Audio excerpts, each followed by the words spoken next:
first ever Bakersfield Marathon kicked off this morning. The runners have all crossed the finish line, but the cleanup is still underway. 23ABC's Andrew Worth has more on the race. Andrew.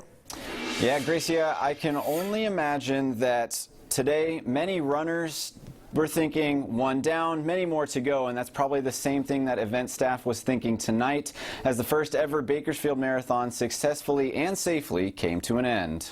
An expression you would only expect to hear from a marathon runner. I felt horrible After cruising through the finish line with a qualifying time. I ended up with second place overall. Ryan Lucker, the cross-country coach at South High, was the first runner from Bakersfield to cross this year's finish line.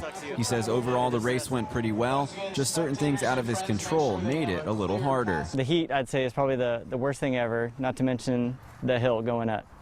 I looked at the profile from my watch and it's flat, flat, flat, and then flat again. But after finishing with an impressive time of 2 hours, 51 minutes, and 29 seconds, Lucker says seeing the community come out like they did was something he's never seen before, a definite boost for him to keep going. It seems like when you go to other towns like Clovis or you go down to the beach that, you know, you have so much of a presence. And I've never seen as much of a presence as I did today. And Lucker says the support went far beyond family and friends, but the encouragement and care from event staff and volunteers was second to none. You know, the aid stations were great. There was lots of help out here on the course, people motivating you and getting you what you need. And now that year one is in the books and next year is tentatively set for November 12th, Lucker says there's only a few things he would change. I would plan to do it again. I would just not get lazy a month before like I did this year.